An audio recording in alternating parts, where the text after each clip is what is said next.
اعوذ باللہ من الشیطان الرجیم۔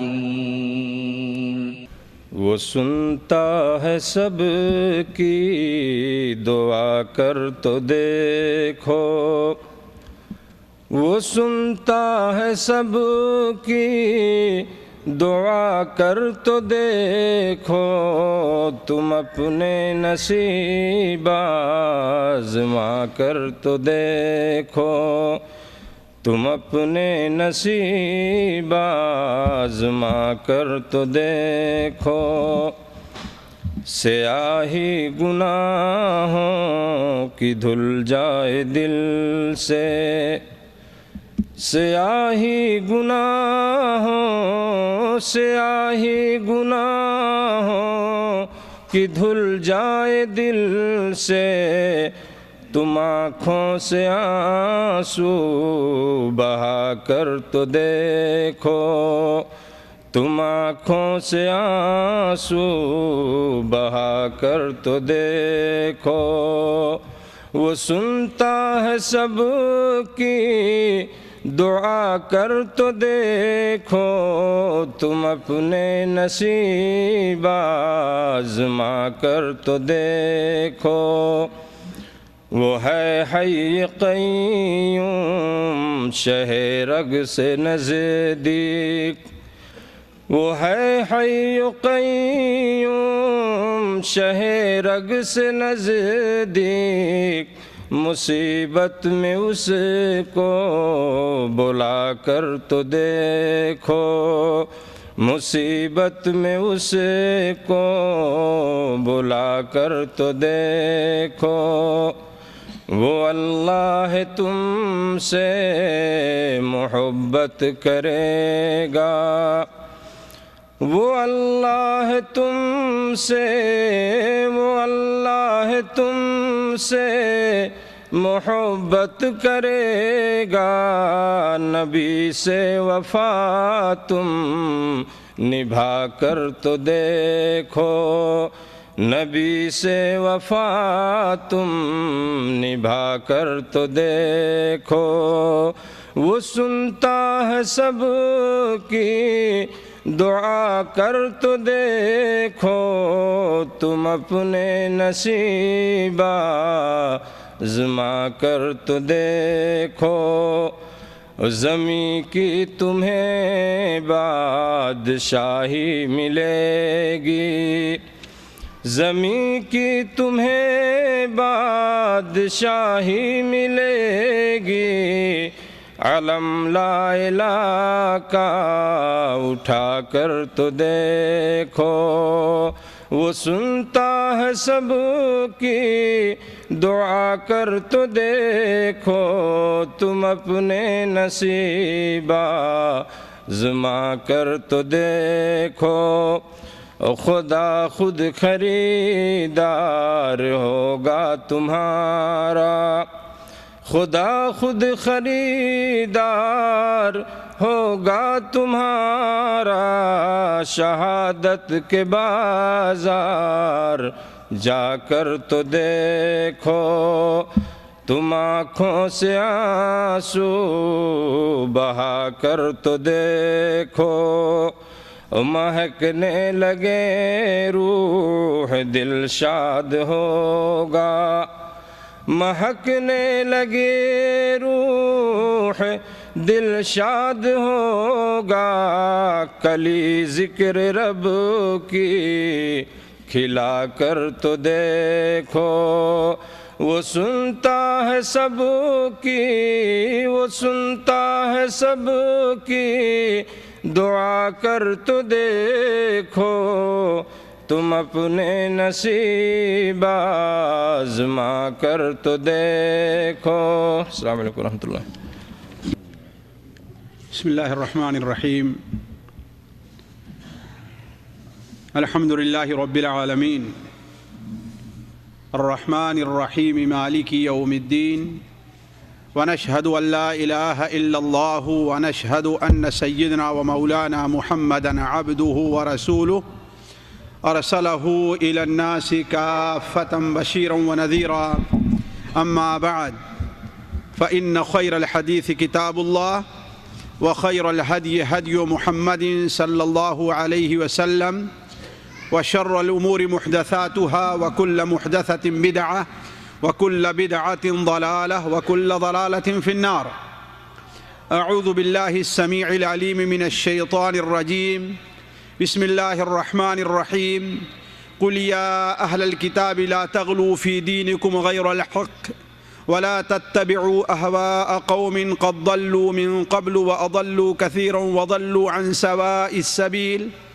لعن الذين كفروا من بني إسرائيل على لسان داود وعيسى بن مريم ذلك بما عصوا وكانوا يعتدون كانوا لا يتناهون عن منكر فعلوه لبئس ما كانوا يفعلون.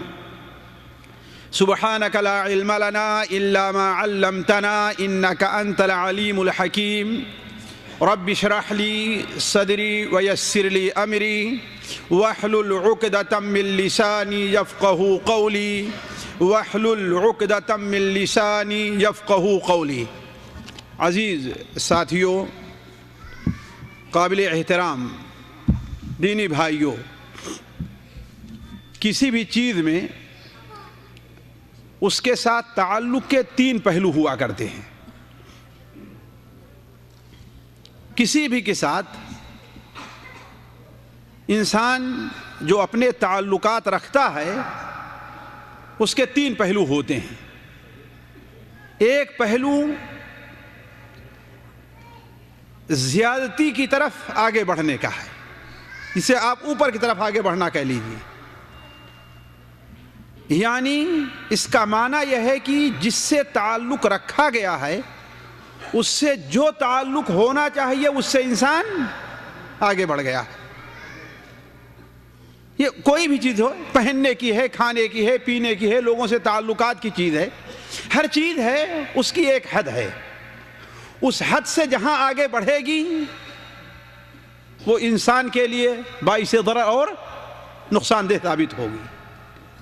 دوسرا پہلو جو ہوتا ہے وہ جو تعلق ہونا چاہیے اس سے کمی کا ہوتا ہے. یعنی مثال کے طور پر ایک آدمی ہے، اسے کھانا کم سے کم 2 بار کھانا چاہیے، اب 1 بار کھانا شروع کر دے تو اس میں کمی کیا ہے جو اس کے لیے نقصان دہ ثابت ہوگی. اور ایک پہلو وسط اور درمیان کا ہے کہ جس کا جو مقام ہے، جس چیز کا جو حق ہے وہ حق ادا کیا جائے، جس سے جتنا تعلق چاہیے اتنا تعلق رکھا جائے اور اسی پر باقی رہا جائے. تو پہلی چیز کو ہم افراط، غلو، زیادتی کا نام دیتے ہیں. دوسری چیز کو تفریط، جفا یا اس میں کمی کرنے کا نام دیتے ہیں. اور درمیانی جو چیز ہے وہ اعتدال کی راہ ہے. اور جانتے ہیں کہ ہر چیز میں اعتدال کی راہ ہی بہتر ہے. اسی طرح بعین ہی نبی کریم پیارے حبیب حضرت محمد مصطفیٰ صلی اللہ علیہ وسلم کی ذات کے ساتھ جو ایک انسان اور خصوصاً ایک مسلمان کا جو تعلق ہونا چاہیے، اس تعلق میں ایک چیز آپ سے محبت بھی ہے. اور یہ ہمارے اور آپ کے ایمان کا ایک جز ہے. بلکہ علماء کہتے ہیں کہ نبی کریم صلی اللہ علیہ وسلم پر ایمان کے لیے محبت شرط ہے. اگر محبت نہ پائی گئی تو اس کا ایمان صحیح نہیں ہے. جیسا کہ اللہ تعالیٰ نے قرآن مجید میں اور نبی کریم صلی اللہ علیہ وسلم نے اپنی متعدد احادیث کے اندر اس چیز کو بڑی تفصیل سے واضح کیا، اور آپ لوگ بار بار سنتے رہے ہیں، اسے دہرانے کی ضرورت نہیں ہے کہ نبی کریم صلی اللہ علیہ وسلم کی محبت سے، آپ صلی اللہ علیہ وسلم سے محبت کی کیا اہمیت ہے. لیکن اس محبت کے بھی ساتھیوں 3 پہلو ہیں، جیسا کہ ہم نے کہا کہ اس سے تعلق کے. پہلی چیز غلو کی ہے، اور دوسری چیز جفا اور تفرید کی ہے، اور درمیانی جو چیز ہے وہ اعتدال کی ہے.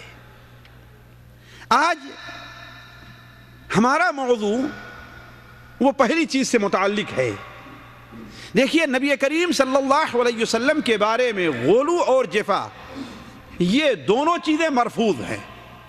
بہت سے لوگ جو نبی کریم صلی اللہ علیہ وسلم سے محبت کا دعویٰ کرتے ہیں لیکن آپ سے محبت کا جو تقاضا ہے اس میں قابل لحاظ طور پر کمیاں کرتے رہتے ہیں.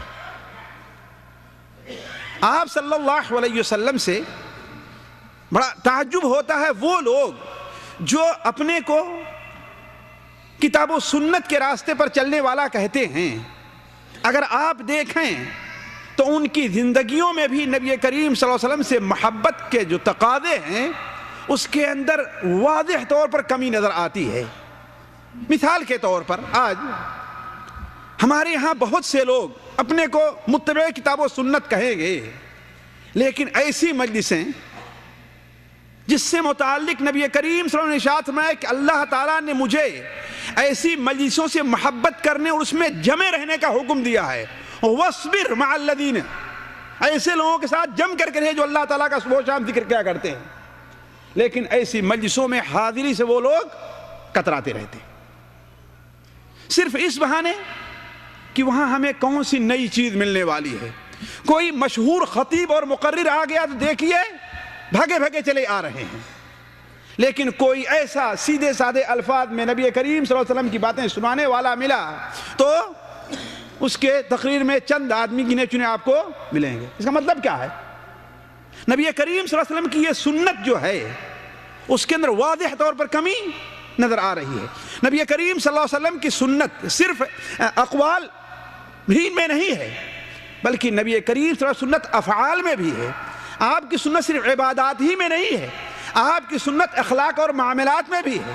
بہت سے لوگ نبی کریم صلی اللہ علیہ وسلم کی سنت کو نماز میں اور روزہ میں حرف بحرف بلکہ بال کے برابر بھی اس کے اندر کمی کرنے کی کوشش نہیں کرتے. حتیٰ کہ اب آپ دیکھیں گے کہ بسا اوقات اس کے اوپر لڑائی ہوتی رہے گی کہ ہاں بھائی تشہد میں بیٹھے تو انگلی ہلانا چاہیے کہ نہیں ہلانا چاہیے, ہے کہ نہیں, رہے گی نا. لیکن اخلاق کے معاملے میں نبی کریم صلی اللہ علیہ وسلم کیا اخلاقیات رہی ہیں آپ کی, لوگوں سے آپ کس اخلاق سے پیش آیا کرتے تھے. آخر اللہ نے آپ کو فرمایا انک لعلی خلق عظیم فرمایا نا اللہ نے. آپ سمجھے ارشاد فرمایا کہ بعثت لأتمم مکارم الاخلاق, میں اس لیے بھیجا گیا ہوں تاکہ مجھے مکارم اخلاق میں تکمیل کر دوں. لیکن آپ کی جو اخلاقیات ہیں اس سے متعلق واضح طور پر کمی نظر آتی ہے. تو خیر یہ موضوع میرا ابھی نہیں ہے, میرا اصل موضوع کیا ہے وہ غلو کا ہے. ساتھیو غلو کے معنی ہوتا کیا ہے؟ غلو کے معنی کیا ہوتا ہے؟ عربی زبان میں اصل میں غلو کا معنی ہے حد کو پار کرنا, بلندی پر چڑھنا اور حد کو پار کرنا. اسی لیے یہاں عام طور پر ایک لفظ غلا بولتے ہیں. غلا کے معنی کیا ہے؟ مہنگائی. اس کا مطلب ریٹ اور بھاؤ کیا ہے؟ اوپر کی طرف چڑھ گیا ہے, زیادہ ہو گیا ہے. غلیان کس کو کہتے ہیں؟ ہانڈی رکھیے اس میں پانی ہونا اور جب ابلنا شروع کرے اور اس کا ڈھکن ابال سے اوپر تو کیا کہیں گے؟ اس میں غلیان آ گیا, یعنی ابال پیدا ہو گیا. تو غلو کے معنی کیا ہے؟ حد سے اوپر جانا, آگے بڑھنا, بلند ہونا. نبی کریم صلی اللہ علیہ وسلم سے محبت کے بارے میں غلو کا جو معنی ہے وہ یہ ہے کہ آپ کی مدح و ثنا میں, آپ کی تعریف میں, آپ کے بارے میں عقیدہ اور تعامل کے اندر انسان جو شرعی حد ہے اس میں باقی نہ رہے بلکہ اس سے آگے بڑھ جائے. آپ کے کہ اللہ نے جو حد رکھی ہے کہ آپ کے بارے میں جو عقیدہ رکھا جائے, یعنی آپ کے بارے میں عقیدہ یہ رکھا جائے کہ آپ بشر ہیں, جیسے قرآن مجید میں ہے, لیکن آدمی مجھ سے بڑھ کر کیا کہ آپ بشر نہیں, یہ غلو ہو گیا. تو آپ کے ساتھ بارے میں جو عقیدہ رکھنا چاہیے, آپ کی جو تعریف کرنی چاہیے, آپ کے ساتھ جو ایک مسلمان کا تعامل ہونا چاہیے, اس میں انسان شرعی حد پر باقی نہ رہے, یہی چیز کیا ہے؟ غلو ہے. آگے بڑھنے سے پہلے میں آپ کے سامنے یہ بات رکھ دوں کہ دیکھیے شریعت کی نظر میں غلو قطعاً جائز نہیں ہے, ناجائز اور حرام ہے. چاہے جتنے نیک جذبے کے ساتھ کیوں نہ ہو, چاہے جتنے اچھی خواہشات کے ساتھ کیوں نہ ہو, لیکن وہ چیز کیا ہے شریعت کی نظر میں ناجائز اور حرام ہے. شریعت نے اس کو قطعاً، خود اللہ کے رسول صلی اللہ علیہ وسلم نے کبھی بھی اس کی اجازت نہیں دی. چنانچہ اللہ تبارک و تعالیٰ فرماتا ہے یا اہل الکتاب قل، آپ کہہ دیجئے اے اہل کتاب، لا تغلو فی دینکم، تم اپنے دین کے بارے میں غلو سے کام نہ لو، حد سے آگے نہ بڑھو. ولا تتبعوا اہواء قوم قد ضلوا من قبل، اور ان لوگوں کی پیروی نہ کرو، ان قوموں کے پیچھے نہ چلو جنہوں نے اپنی خواہشات کی پیروی کی اور گمراہ ہو گئے. یعنی خواہشات کی پیروی کر کے انہوں نے غلو کیا اور سیدھے راستے سے بھٹک گئے. نبی کریم صلی اللہ علیہ وسلم نے ارشاد فرمایا کہ لا تطرونی کما اطرت النصارى عیسی ابن مریم، اے لوگو مجھے میری حد سے وہ اس طرح آگے نہ بڑھا دو جس طریقے سے عیسیٰ ابن مریم کو نصارہ نے ان کی حد سے آگے بڑھا دیا. کہ اللہ کے محبوب حضرت عیسیٰ علیہ السلام تھے، انہیں محبوب ہی نہیں رہنے دیا بلکہ انہیں اللہ کا بیٹا بنا دیا، ان کی حد سے آگے بڑھ گئے. اس طریقے سے تم میرے بارے میں ایسا نہ کرنا. اسی طریقے سے نبی کریم صلی اللہ علیہ وسلم ایک بار مجلس میں بیٹھے ہوئے تھے. حضرت مطرف ابن عبداللہ ابن شقیر ایک تابعی ہیں اور بڑے مشہور علماء میں سے ہیں، تابعین علماء میں سے. وہ بیان کرتے ہیں کہ میرے والد نے مجھ سے بیان کیا، عبداللہ ابن شقیر رضی اللہ تعالیٰ عنہ نے، کہ نبی کریم صلی اللہ علیہ وسلم کی خدمت میں حاضر ہوئے اور انہوں نے کہا کہ انت سیدنا، آپ ہمارے سردار ہیں. آپ نے کہا حقیقی سردار تو کون ہے؟ اللہ تعالیٰ. کہا کہ انت افضلنا واعظمنا طولا، آپ ہم میں سب سے فضل کے لحاظ سے آگے بہتر ہیں اور دینے کے لحاظ سے آپ ہم میں سب سے اچھے ہیں. آپ نے کہا کہ یہ بات کہو یا اس میں کی باتیں کہو، یہ بھی پوری بات نہ کہو، کہیں ایسا نہ ہو کہ میری محبت میں شیطان تمہیں صحیح راستے سے بھٹکا دے. تو کہنے کا مطلب کہ نبی کریم صلی اللہ علیہ وسلم نے ایک دو نہیں بہت سی حدیثوں میں اپنے بارے میں غلو سے منع فرمایا ہے. جیسا کہ علامہ حالی رحمہ اللہ کہتے ہیں نبی کریم صلی اللہ علیہ وسلم کے فرمان کی تعبیر کرتے ہوئے کہ تمہاروں کے مانند دھوکہ نہ کھانا، کسی کو خدا کا نہ بیٹا بنانا، میری حد سے رتبہ نہ میرا بڑھانا، بڑھا کر بہت تم نہ مجھ کو گھٹانا. اس لیے کہ اگر تم نے مجھے بڑھایا ہے تو گویا تم میری شان کو گھٹا رہے ہو. بڑھا کر ہمیں تم نہ مجھ کو گھٹانا، بڑھا کر بہت تم نہ ہم کو گھٹانا. اور آپ نے اللہ اور کیا فرمایا؟ سب انسان ہیں وہاں جس طرح سرفگندہ، اسی طرح میں بھی ہوں اس کا ایک بندہ. جس طریقے سے سارے اللہ تعالیٰ کے نزدیک عاجز ہیں ویسے میں بھی اللہ تعالیٰ کا ایک عاجز بندہ ہوں. تو عرض کرنے کا مقصد یہ ہے ساتھیو کہ پہلی چیز یہ اختصار کے ساتھ کہ نبی کریم صلی اللہ علیہ وسلم کے بارے میں غلو قرآن کے اندر اور حدیث دونوں میں ناجائز قرار دیا گیا ہے.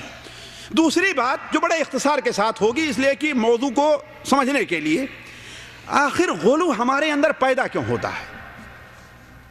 کیوں انسان غلو کرتا ہے؟ اصل وجہ کیا ہوتی؟ میں سوچنے لگا تو ساتھیو میں نے یہ سمجھا ہے کہ جہل اور لا علمی یہ غلو کا سب سے بڑا سبب ہے. یعنی انسان کو یہ نہیں معلوم کہ نبی کریم صلی اللہ علیہ وسلم کا اصل مقام کیا ہے اور اللہ تعالیٰ کا اصل مقام کیا ہے. اللہ کی ذات کس قدر بے نیاز ہے. لوگوں کی سمجھ میں یہ بات نہیں آئی، اس کو نہیں سمجھے. اور ایک نبی خواہ کتنے اونچے مقام پر پہنچ جائے، اللہ تبارک و تعالیٰ کے سامنے اس کی مرضی کی کیا حیثیت ہے، لوگ اس کو سمجھ نہیں سکے، اس لیے غلو کے اندر پڑ گئے. دوسری چیز جو غلو کی ہے وہ خواہشات کی پیروی ہے. یعنی کیا مطلب؟ خواہشات کی پیروی کا معنی یہ ہے کہ انسان اپنے ماحول کے لحاظ سے، اپنے مزاج کے لحاظ سے، اپنے علم کے لحاظ سے جس چیز کو بہتر سمجھ رہا ہے اسی کے پیچھے چل جائے، قطع نظر اس کے کہ قرآن اس بارے میں کیا کہتا ہے اور حدیث رسول کیا کہتی ہے، اس سے قطع نظر. اسی لیے دیکھیں بہت سے لوگ مسئلہ پہلے بناتے ہیں، پھر اس کے لیے قرآن اور حدیث سے دلیلیں ڈھونڈنا شروع کرتے ہیں۔ مثال کے طور پر لوگوں نے غیر قوم کی پیروی میں میلاد کی بدعت ایجاد کر لی، پھر اس کے بعد اس کے لیے دلیلیں ڈھونڈنا شروع کیے کہ آیا قرآن میں اس کے لیے کوئی دلیل مل سکتی ہے کہ نہیں مل سکتی ہے۔ یہ کیا خواہش کی پیروی ہے؟ حالانکہ چاہیے یہ کہ اصل پہلے یہ دیکھا جائے کہ کس حدیث سے ہمیں کون کون سے مسئلے مل رہے ہیں، ان مسئلوں کے اوپر ہم عمل پیرا ہو جائیں۔ تو کہنے کا مطلب دوسری چیز جو بنتی ہے غلو کی، وہ خواہشات کی پیروی ہے، اور تیسری چیز ضعیف اور موضوع روایتوں کا انتشار ہے۔ بہت سی چیزیں نبی کریم صلی اللہ علیہ وسلم کے بارے میں جو غلو کا سبب بنی ہیں وہ ضعیف اور موضوع روایتیں ہیں۔ مثال کے طور پر آج لوگ ہمارے یہاں ہندوستان اور پاکستان سے 10 دن کے لیے ایک ٹور آتا ہے عمرہ کرنے کے لیے، تو 3 دن کہاں رہیں گے؟ مکہ مکرمہ، اور 7 دن کہاں رہیں گے؟ مدینہ منورہ۔ کیوں بھائی؟ اس لیے کہ ان کے یہاں ضعیف حدیثیں اس قدر مشہور ہو گئی ہیں۔ ان میں سے ایک ضعیف حدیث یہ بھی ہے کہ جو اس گھر کی زیارت کو آئے اور میری زیارت نہ کرے وہ کیا ہے؟ اس نے میرے اوپر ظلم کیا ہے، اس نے میرے اوپر ظلم کیا۔ اور جو آدمی میری مسجد میں 40 نمازیں پڑھے گا قیامت کے دن وہ میری شفاعت کا مستحق۔ اس قسم کی حدیثیں جو ضعیف اور موضوع مشہور ہوئیں، اس کا نتیجہ کیا نکلا کہ لوگ آپ کے بارے میں غلو، یہاں تک کہ ظاہر بات ہر انسان مانتا ہے، اپنی زبان سے وہ بھی اقرار کرتے ہیں کہ مسجد حرام میں نماز پڑھنا 1 رکعت کا کتنا ثواب ہے؟ 1 لاکھ ہے، اور مسجد نبوی میں 1000 ہے۔ لیکن اس سے بڑا بیوقوف اور جاہل کون ہوگا جو 1 لاکھ کا فائدہ چھوڑ کر 1000 کا فائدہ لے رہا ہے؟ سوچنے کی بات ہے اللہ رب العالمین سے۔ لیکن یہ چیز پیدا کیوں ہوئی؟ اس قسم کی اور بہت سی بدعات اور غلو ہیں۔ اور چوتھا سبب جو بنتا ہے ساتھیوں، وہ بنتا ہے غیر قوم کی پیروی، غیر قوم سے مشابہت۔ چونکہ ہندو رام لیلا مناتے ہیں، اس لیے مسلمان کیا منانا شروع کر دیے؟ جی نہیں بھائی، رام لیلا کے میلاد سے کیا تعلق ہے؟ میلاد تعلق کنہیا کے جنم سے ہے۔ کنہیا کا جنم وہ مناتے ہیں اور ہم میلاد مناتے ہیں، اور رام لیلا نہیں بھائی۔ کہاں جا رہے ہیں آپ لوگ؟ سو رہے ہیں کیا؟ جی بھائی، محرم مناتے ہیں 10 دن نہیں مناتے ہیں، وہ کس کی نقل ہے؟ اسی لیے تاریخ نہ کہتے ہیں، تعزیہ سب سے پہلے ہندوستان میں بنا ہے۔ تعزیہ سب سے پہلے کہاں بنا ہے؟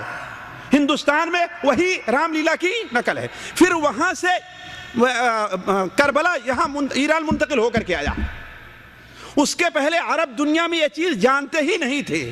یہ لکڑیوں سے کھیلنا، یہ تیر اور چھریوں وغیرہ سے کھیلنا کیا ہے؟ یہ ساری دین کہاں کی ہے؟ یہ ہندوستان کی ہے۔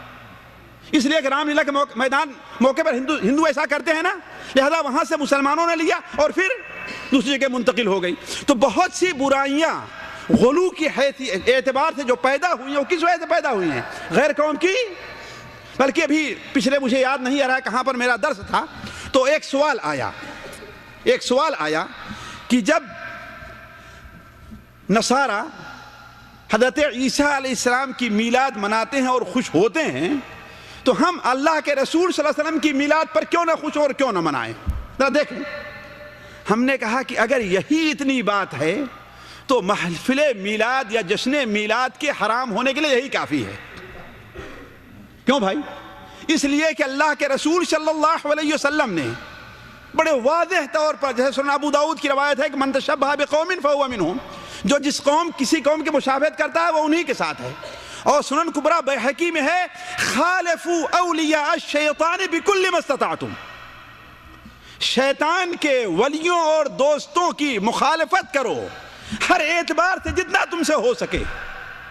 تو ہم نے کہا کہ اگر یہی چیز میلاد کا سبب ہے کہ چونکہ ہندو کنہیا کا جنم منائے اور مسیحی حضرت عیسیٰ علیہ السلام کی میلاد منائے، اور ہم بھی اللہ کے رسول کی میلاد منائیں، تو اس کا مطلب کیا ہے؟ یہ ناجائز اور حرام ہے۔ تو بہت سے ایسے امور جو غلو سے متعلق ہیں اور نبی کریم صلی اللہ علیہ وسلم کے بارے میں پیدا ہوئے، اس کی ایک بڑی وجہ کیا ہے؟ غیر قوم کی پیروی اور مشابہت ہے۔ اب ہم آگے بڑھتے ہیں ساتھیوں کہ اس غلو کے نقصانات ہیں کیا۔ کئی چیزیں ہم نے نوٹ کی ہیں، اس پر گفتگو کرتے ہیں جتنا وقت ساتھ دیتا ہے اس کے لحاظ سے۔ دیکھیے، جو سب سے بڑا نقصان میری نظر میں ہے وہ یہ ہے کہ اسلام کی جو راہ ہے، دین حق کی جو راہ ہے، وہ اعتدال کی راہ ہے، افراط اور تفریط دونوں سے بری ہے۔ وہ راستہ کیا ہے؟ سیدھا اور معتدل ہے۔ اسی لیے ہم ہر نماز میں کیا دعا کرتے ہیں؟ اہدنا الصراط المستقیم، اے اللہ تعالی ہمیں سیدھے راستے کی ہدایت دے۔ تو جو آدمی بھی سیدھے راستے سے ہٹے گا، اس میں کچھ زیادتی کیا چاہے جتنے اچھے اور نیک جذبے سے کیوں نہ ہو، اس لیے کہ عام طور پر جو برائیاں پیدا ہوئی ہیں، بدعتیں جو پیدا ہوئی ہیں، ان میں سے عمومی طور بدعتوں کے ایجاد کرنے کے جذبات کیا تھے؟ نیک اور اخلاص کے اوپر مبنی تھے۔ لیکن چونکہ صرف کسی چیز کے بارے میں نیک جذبہ رکھنا اور اخلاص پایا جانا اس کے حق ہونے کی دلیل نہیں ہے، اس کے ساتھ ساتھ ضروری ہے کہ مطابعت بھی پائی جائے، مطابعت بھی پائی جائے۔ اس لیے وہ لوگ صحیح راستے سے بھٹک گئے۔ اسی لیے اللہ تعالیٰ نے قرآن مجید میں بڑے واضح طور پر یہ بیان کر دیا ہے کہ تم صراط مستقیم پر چلو ورنہ سیدھے راستے سے بھٹک جاؤ گے۔ وَأَنَّ هَذَا صِرَاطِي مُسْتَقِيمًا فَاتَّبِعُوهُ، یہ میرا سیدھا راستہ ہے، اس کے اوپر تم چلو۔ اگر تم اس راستے سے ہٹے تو فَتَفَرَّقَ بِكُمْ عَنْ سَبِيلِ، تمہیں سیدھے راستے سے تمہیں بھٹکا دے گا۔ نبی کریم صلی اللہ علیہ وسلم حج کے موقع پر آپ صلی اللہ علیہ وسلم مزدلفہ سے چلے ہیں 10ویں ذی الحجہ کو۔ مسند احمد میں، سنن نسائی میں، سنن ابن ماجہ میں حضرت عبداللہ ابن عباس کی روایت ہے کہ آپ صلی اللہ علیہ وسلم راستے میں آپ نے کہا کہ ذرا میرے لیے کنکڑی رمی جمار کے لیے ذرا چن کر کے لے آؤ۔ تو آپ کے لیے چننے لگے تو آپ نے ایک کنکڑی لیا، کہا کہ دیکھو اتنی بڑی کنکڑی ہونی چاہیے۔ جو کابلی چنا ہوتا ہے نا، جب سوکھا ہے تو نہیں، جب پھول جائے تو تقریباً اس سے کچھ بڑا، یا اگر ابھی یہاں پر یہ جو سعودی جس کو فسفس کہتے ہیں وہاں پر جائیں تو ایک دانہ ملے گا آپ کو، بندوق دانہ کیا ملے گا؟ بندوق۔ یہ اتنی بڑی کنکڑی ہونی چاہیے۔ آپ نے اپنے ہاتھ دستے مبارک میں لیا اور کہا کہ لمثل ھذا، اتنی بڑی کنکڑیوں سے رمی جمار کرنا۔ وَإِيَّاكُمْ وَالْغُلُوَّ فِي الدِّينِ فَإِنَّمَا أَهْلَكَ مَنْ كَانَ قَبْلَكُمْ الْغُلُوَّ فِي الدِّينِ، غلو فی الدین۔ دیکھو اتنی بڑی کنکڑی سے رمی جمار کرنا اور دین کے بارے میں غلو سے، یعنی بڑے پتھر اور جوتے سے اور لکڑی اور لاٹھی سے رمی جمار نہ کرنا۔ آج لوگ کیا کرتے ہیں؟ اب تو کم ہو گیا ساتھیوں، ہم نے یہاں تک دیکھا ہے کہ ایک آدمی، جب اس وقت ہے، اب تو مشکل ہے کہ آدمی اس کو پکڑ سکے، پہلے یہ تھا، شیخ نے بھی دیکھا، کھمبے کو آدمی پکڑ لیتا تھا۔ ایک آدمی جا کے کھمبے کو پکڑا ہے ایک ہاتھ میں اور دوسرے ہاتھ سے اس کو ڈنڈے سے، اور سارے لوگ اس پر کنکڑیاں پھینک رہے ہیں۔ ہم نے کہا یہ دیکھو جو شیطان بنا ہوا ہے، اس کو لوگ کنکڑی مار رہے ہیں۔ تو کیا ہے؟ ڈنڈے سے نہیں مارنا ہے، پتھر نہیں پھینکنا ہے، جوتے نہیں۔ اور وہاں پر کچھ لوگ دیکھیں گے تو ایسے کمر باندھے ہوئے، آستین کیسے، ایسا لگتا ہے بالکل میدان میں اترنے جا رہے ہیں، بالکل جنگ کا ماحول ہے۔ نہیں، یہ دین میں غلو ہے۔ آپ نے کیا بیان فرمایا؟ اتنی بڑی کنکڑیوں سے رمی جمار کرو۔ وَإِيَّاكَ وَالْغُلُوَّ فِي الدِّينِ وَإِيَّاكُمْ وَالْغُلُوَّ فِي الدِّينِ، دین کے بارے میں غلو سے بچنا۔ کیوں؟ اس لیے کہ تم سے پہلی قوموں کو دین کے بارے میں غلو ہی نے سیدھے راستے سے بھٹکا دیا ہے۔ دوسرا جو سب سے بڑا نقصان ہے وہ یہ ہے کہ ساتھیوں، غلو شرک اور کفر کا دروازہ کھولتا ہے۔ کسی بھی امت میں شرک جو پیدا ہوا ہے اور کفر جو پیدا ہوا ہے وہ دین کے بارے میں غلو کا نتیجہ ہے۔ مثال دوں میں آپ کو، عشاء کی نماز فرض کئی رکعت ہے ساتھیوں؟ 4 رکعت ہے۔ اب کوئی کہے کہ 4 رکعت کیا ہے، میں عشاء کی فرض نماز 5 رکعت پڑھوں گا، تو یہ غلو ہے نا؟ لیکن کیا ہوگا؟ یہ کفر ہو جائے گا نا؟ یہ کفر ہوگا نا. کیوں؟ اس لیے کہ نبی کریم صلی اللہ علیہ وسلم کی متعین کی ہوئی حد کو آپ نے پار کیا ہے. تو غلو فی الدین جو ہوا کرتا ہے وہ کیا کرتا ہے؟ انسان کو صحیح راستے سے، اگر صحیح بخاری کی طرف آپ نظر کریں تو یہ بات بہت کھل کر کے سامنے آپ کی آ جائے گی. حضرت عبداللہ ابن عباس رضی اللہ تعالی عنہ سورہ نوح میں قوم نوح کے اندر جو بت پوجے جاتے تھے ان کا ذکر کرتے ہوئے فرمایا کہ یہ حضرت نوح علیہ السلام کی قوم کے نہایت ہی نیک اور صالح لوگ تھے. جب ان کا انتقال ہو گیا تو ان کے شاگردوں کو بڑا افسوس ہوا، بڑے غمگین ہوئے. تو شیطان ان کے دل میں یہ بات ڈالتا ہے کہ کیا ہوتا ہے، یادداشت کے لیے، یاد دہانی کے لیے ایسا کرو کہ ان کی تصویر بنا کر کے رکھ لو. جب تم انہیں دیکھو گے تو کہو گے ہاں یہی شیخ ہیں جو ہمیں یہ کہتے تھے کہ نماز اس طریقے سے پڑھو، اللہ کا ذکر ایسے کرو. نتیجہ کیا ہوا؟ ان لوگوں نے یہ بنا لیا. پھر اس کے بعد جب دوسرے لوگ پیدا ہوئے تو شیطان آگے بڑھا. علم جب ختم ہوتا گیا تو شیطان آگے بڑھا، ایک قدم آگے بڑھایا اور کہتا ہے کہ تمہارے بزرگ ان سے محبت کرتے تھے اور ان کی تصویر اس لیے بنا کر کے رکھ لی تھی تاکہ انہی کا وسیلہ اور واسطہ دے کر کے اللہ تعالیٰ سے مانگیں. لہذا یہ بدعت شروع ہو گئی. یہ بدعت پیدا ہوئی نا، شرک اصغر، اور آہستہ آہستہ ہوا کہ انہی کی پوجا ہونے لگی. آج دیکھیے اس شرک کے مظاہر ہمارے یہاں کس قدر پائے جا رہے ہیں، کس قدر پائے جا رہے ہیں کہ شروع میں بزرگوں سے محبت کے نام پر ان کی یادگاریں بنائی گئی، ان کے مقابر، ان کے مزارات بنائے گئے، اور آج سب کچھ اللہ تعالیٰ کو چھوڑ کر کے انہی سے مانگا جا رہا ہے. جیسے کسی بدبخت پہلے والے نے کہی دیا کہ اللہ کے پلڑے میں وحدت کے سوا ہے اور کیا، ہمیں جو لینا ہے لے لیں گے محمد سے. اور آج دیکھیں مسجد میں لوگ بیٹھتے ہیں تو ان کا دل اللہ تعالیٰ سے اتنا نہیں جڑتا ماننے کے، اللہ سے کچھ مانگنے کے لیے. اس کے برخلاف اگر کسی قبر پر کھڑے ہوتے ہیں تو سوچیں بھیڑ کہاں زیادہ رہتی ہے، قبر پر کی مسجد میں؟ خوشبو زیادہ کہاں سے آتی ہے مسجد سے کی؟ زیادہ صفائی کہاں رہتی ہے؟ قبر پر. مسجد کی چٹائی، مسجد کے بجلی کا بل دینے کے لیے تو لوگوں کو چندہ کرنا پڑتا ہے، مسجد بنانے کے لیے چندہ کرنا پڑتا ہے، لیکن مزار بنانے کے لیے کبھی دیکھا ہے کہ مزار کا بجلی کا بل دینے کے لیے لوگ چندہ مانگ رہے ہو کسی سے؟ کبھی نہیں ہوگا. مزار کے اوپر جو چادر رہتی کبھی پھٹی دیکھا ہے آپ نے؟ اور مسجد کا مصلی اور چٹائی دیکھیے. تو یہ کیا ہے؟ غلو نے انہیں کہاں تک پہنچا دیا؟ شرک اور کفر تک پہنچا دیا. اس کے کچھ مظاہر کی طرف میں اشارہ کرتا ہوں کہ شرک کا مظہر کیسے پیدا ہوا نبی صلی اللہ علیہ وسلم غلو کے بارے میں. مثال کے طور پر آج ایک بہت بڑے اختلاف کی جڑ، ایک مسئلہ بنا ہوا ہے مسلمانوں میں کہ آیا اللہ کے رسول صلی اللہ علیہ وسلم حاضر و ناظر ہیں یا نہیں، ہے نا؟ بلکہ اگر کوئی نہیں مانتا ہے تو اسے گستاخ رسول اور کافر اور سارا کچھ اس کے. بلکہ ساتھیوں ابھی پچھلے ہفتے کی بات ہے، ایک جگہ اسی موضوع یا اس سے کچھ متعلق میرا کچھ پروگرام ہوا تو اس میں نبی کریم صلی اللہ علیہ وسلم کی وفات کے بارے میں کچھ بات آئی.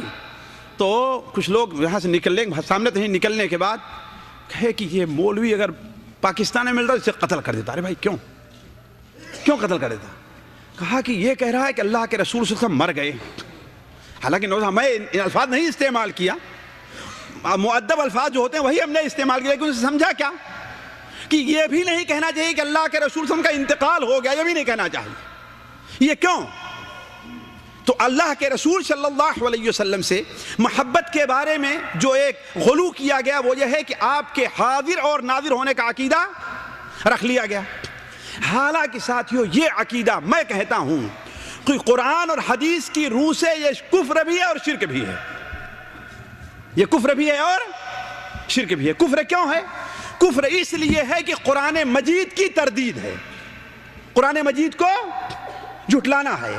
نبی کریم صلی اللہ علیہ وسلم کے متعلق بڑے واضح طور پر قرآن کہتا ہے نہ آپ حاضر ہیں نہ ناظر ہیں، نہ آپ حاضر ہیں اور نہ آپ ناظر ہیں. نوٹ کر لیجئے لوگوں کو بتانے کے لیے. ایک دو جگہ نہیں، کئی جگہ اور کئی بعض جگہ تو بالکل واضح طور پر اللہ تعالیٰ نے بیان فرمایا. مثال کے طور پر سورہ القصص 20ویں پارے کی ایک سورت ہے. حضرت موسیٰ علیہ السلام کے ذکر کے بعد اللہ تعالیٰ ارشاد فرماتا ہے وَمَا كُنْتَ بِجَانِبِ الْغَرَبِيِّ اِذْ قَضَيْنَا إِلَى مُوسَى الْأَمْرَ وَمَا كُنْتَ مِنَ الشَّاهِدِينَ. ذرا غور کریں. وَمَا كُنْتَ بِجَانِبِ الْغَرَبِيِّ اِذْ قَضَيْنَا إِلَى مُوسَى الْأَمْرَ.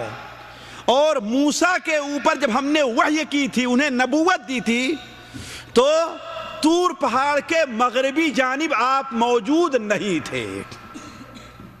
یعنی آپ وہاں حاضر، یہی تو معنی ہے نا، حاضر یہاں پر. وما کنت بجانب الغربی، طور پہاڑ کے مغربی جانب جب موسیٰ علیہ السلام کے اوپر ہم نے نبوت کا فیصلہ کیا، انہیں نبوت دی، تو وہاں پر آپ موجود نہیں تھے. وما کنت من الشاہدین، اور نہ آپ دیکھ رہے تھے.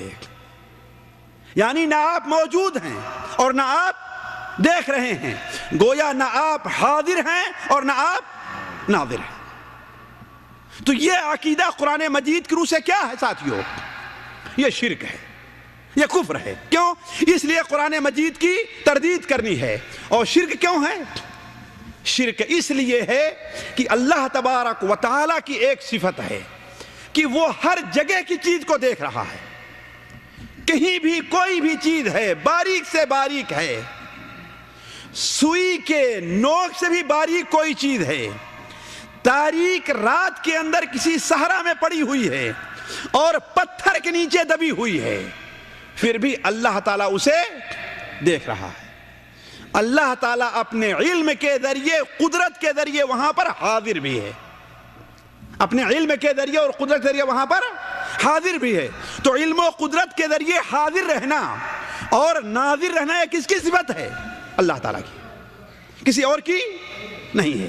تو گویا کہ جس نے عقیدہ رکھا نبی کریم کے بارے میں حاضر اور ناظر ہونے کا، اس نے کفر بھی کیا اور شرک بھی کیا ہے.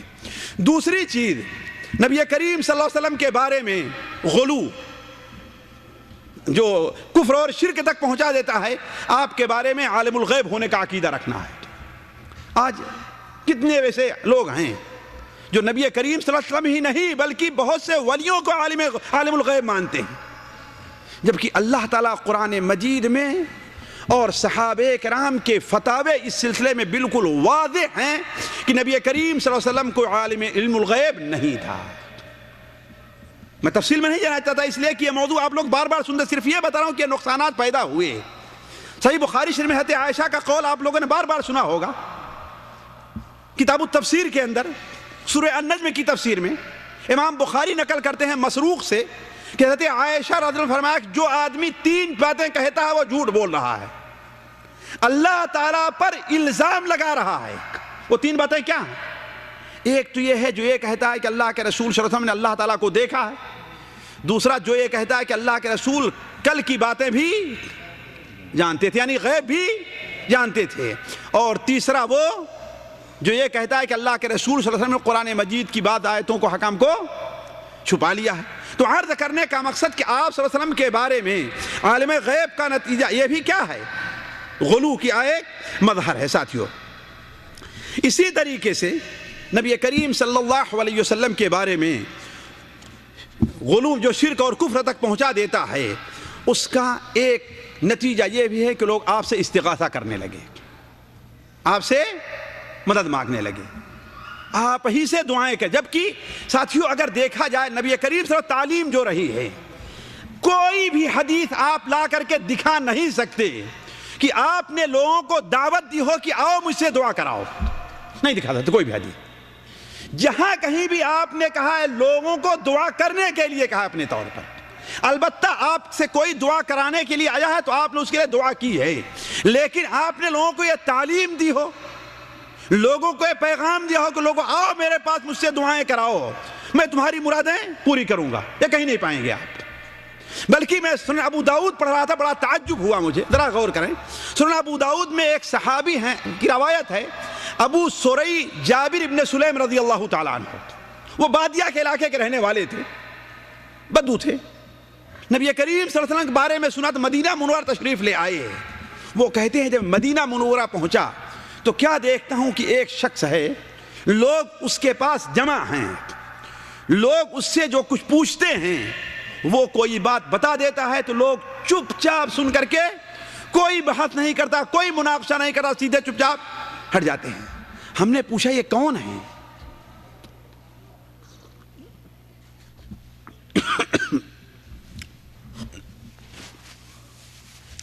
لوگوں نے کہا یہ اللہ کے رسول صلی اللہ علیہ وسلم ہے۔ کہا میں آپ کے قریب گیا تو ہم نے آپ سے پوچھا کیا آپ اللہ تعالیٰ کے رسول ہیں؟ آپ نے کیا جواب دیا؟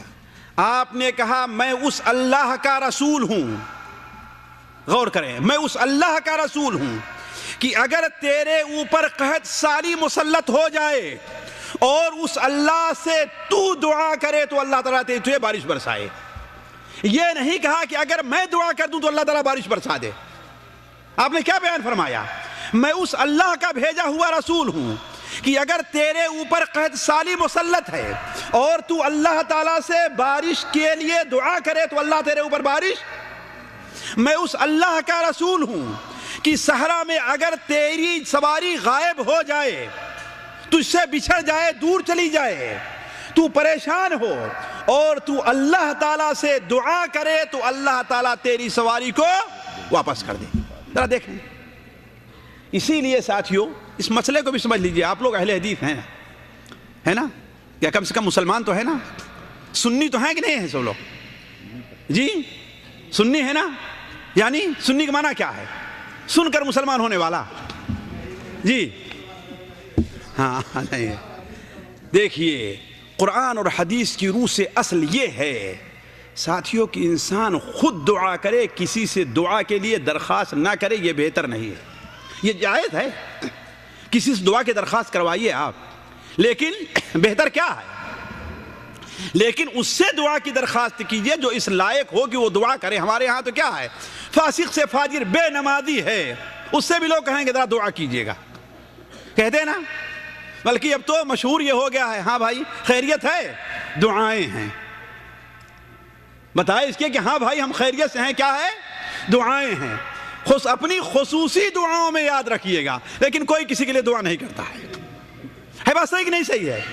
ورنہ آپ جب ہندوستان پاکستان سے آنے لگے ہوں گے یا ٹیلی فون کیے ہوں گے تو ہر آدمی آپ سے آخری بات یہی کہا ہوگا کہ میرے لیے دعا کیجیے گا، اور آگے بڑھ کر کے اپنی خصوصی دعاؤں میں یاد رکھیے گا، بھولیے گا نہیں۔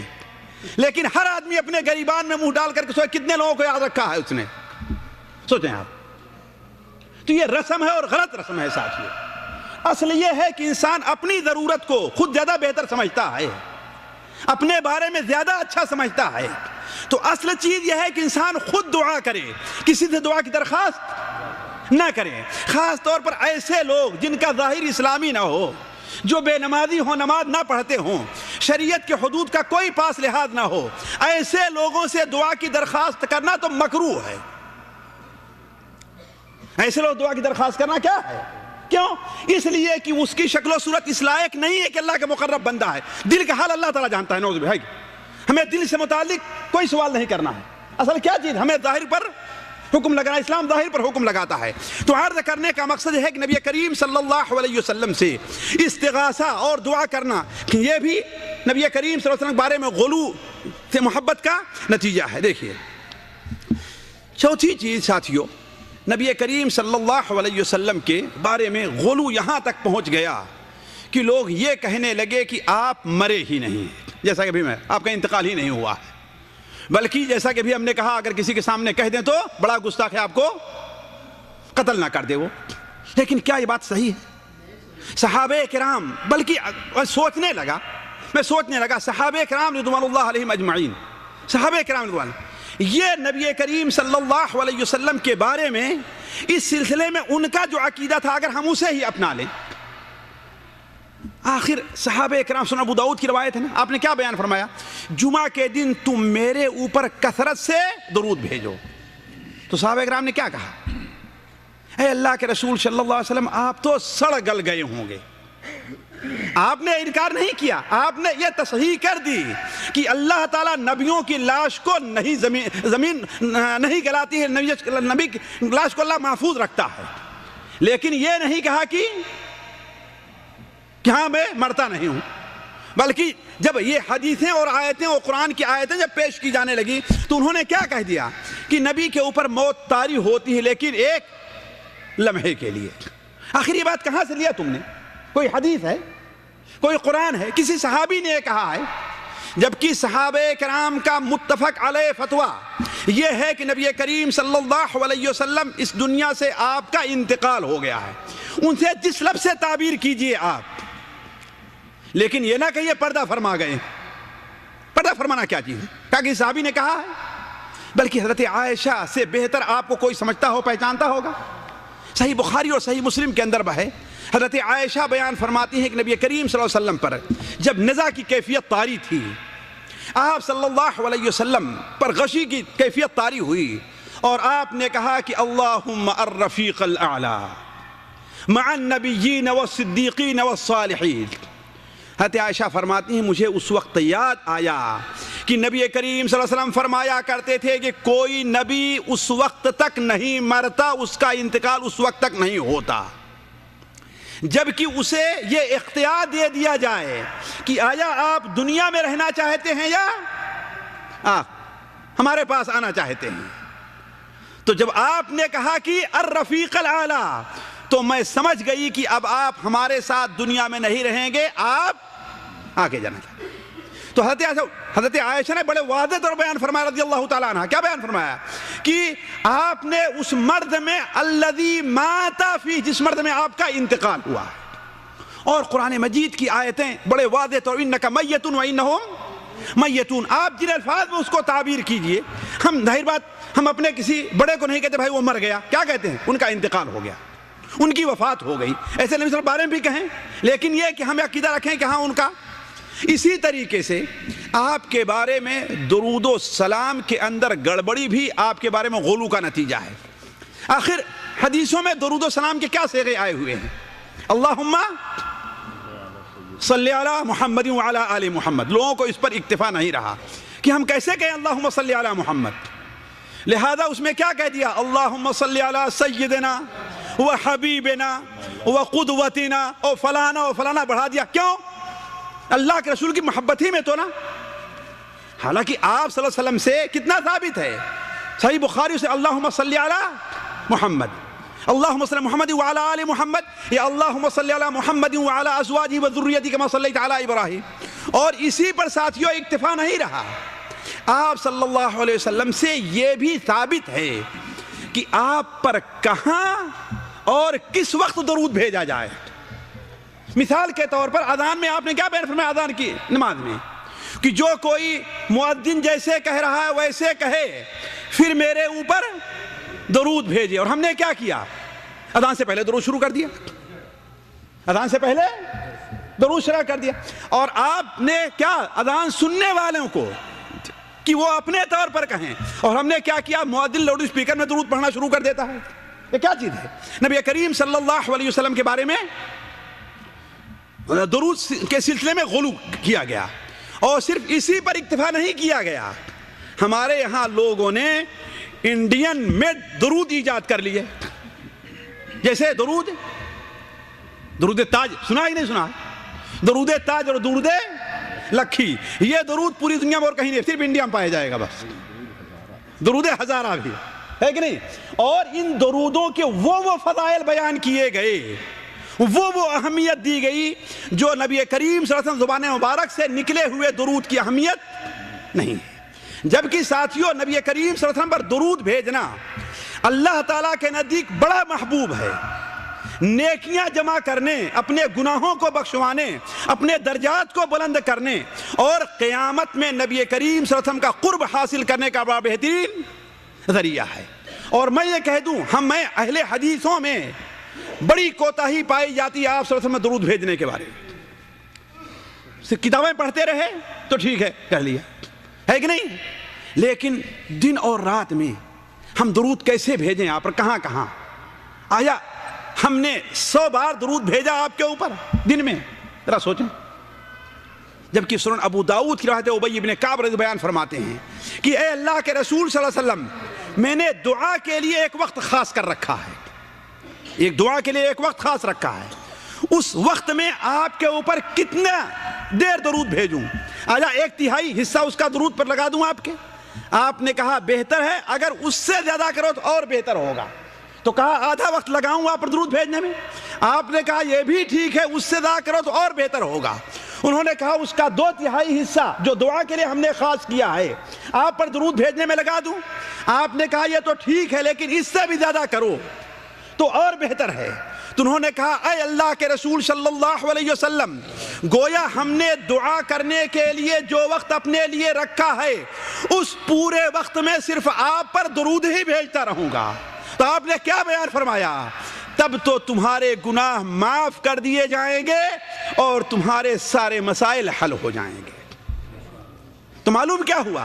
نبی کریم صلی اللہ علیہ وسلم کثرت سے درود بھیجنا ساتھیو ہمیں معمول بنا لینا چاہیے کہ کم سے کم نبی کریم صلی اللہ علیہ وسلم پر صبح سے شام تک تو 100 بار 150 بار 200 بار درود ہم بھیجیں. تو اس لیے کہ کثرت سے درود بھیجنا آپ کے اوپر کیا ہے؟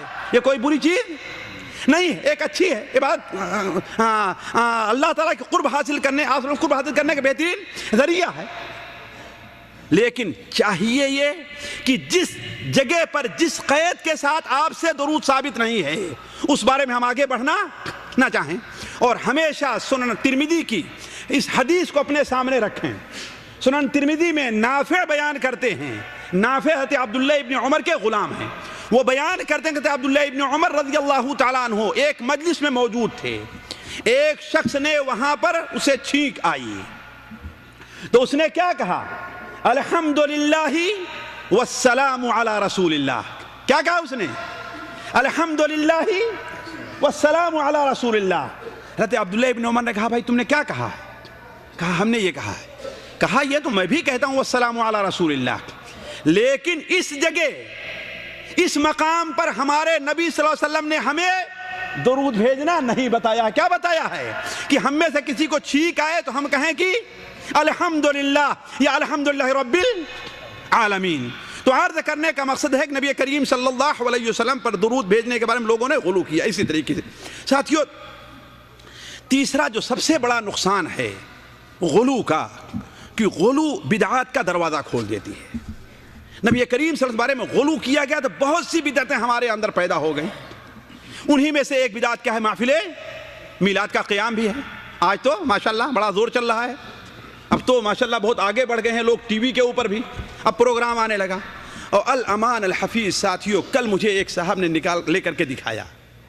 ہمارے ہی ہندوستان پاکستان کسی ملکوں کے اندر لڑکی اور لڑکے کا ڈانس کا انتظام کیا گیا ہے آپ کے میلاد کے موقع پر اسکول میں. ذرا سوچیں آپ یہ چیز کہاں تک پہنچا گئی. دیکھ عید میلاد کے موقع پر کیا کیا گیا.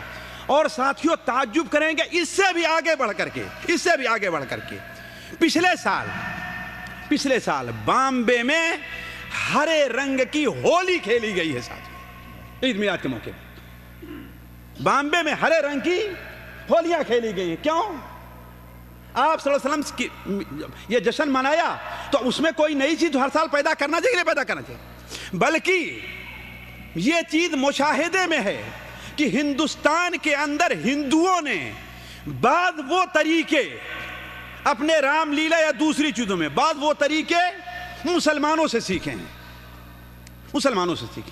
جو عید میلاد کے موقع پر یہ لوگ کرتے آ رہے ہیں.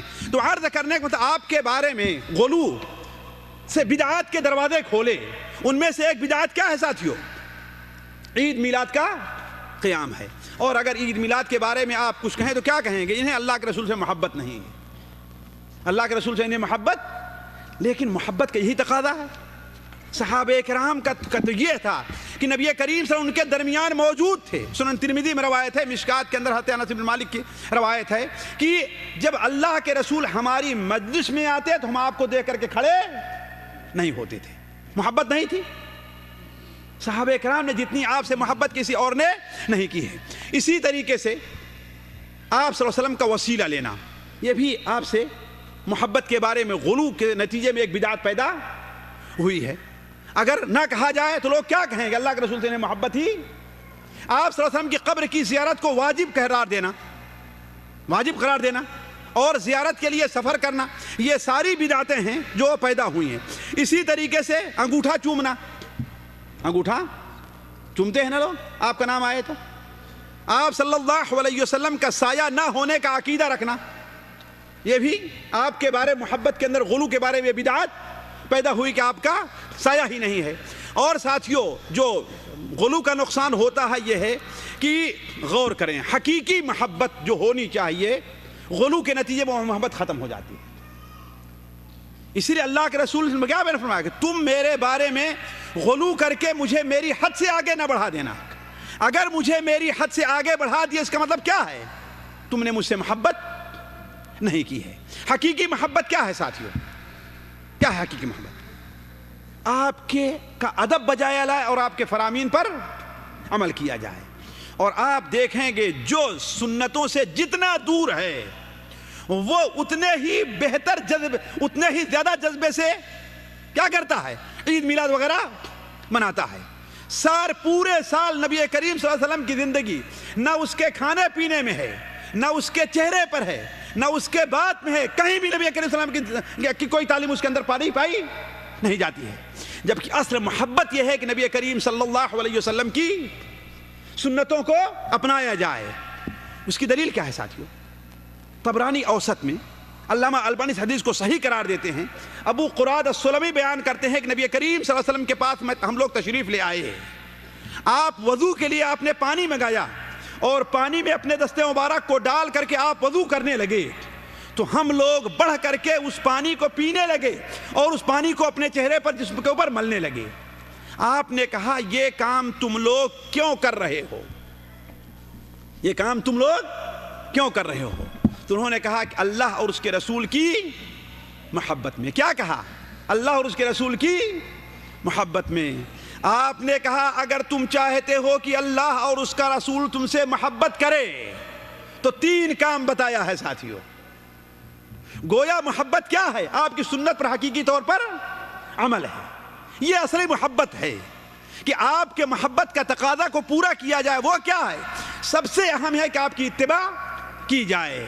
تو کہا اگر تم چاہتے ہو کہ اللہ اور اس کے رسول تم سے محبت کریں تو جب بات کرو تو سچ بولو، امانت رکھی جائے تو خیانت نہ کرو، اور تیسری چیز پڑوسی کا حق ادا کرو۔ پڑوسی کا، اس حدیث کا مفہوم کیا ہے؟ علماء کہتے ہیں اس کا مطلب یہ ہے کہ حقیقی محبت اللہ اور اس کے رسول سے کیا ہے کہ انسان عمل کر کے دکھلائے۔ اسی لیے تو اللہ تعالیٰ فرماتا ہے قُلْ إِن كُنْتُمْ تُحِبُّونَ اللَّهَ فَاتَّبِعُونِي يُحْبِبْكُمُ اللَّهُ۔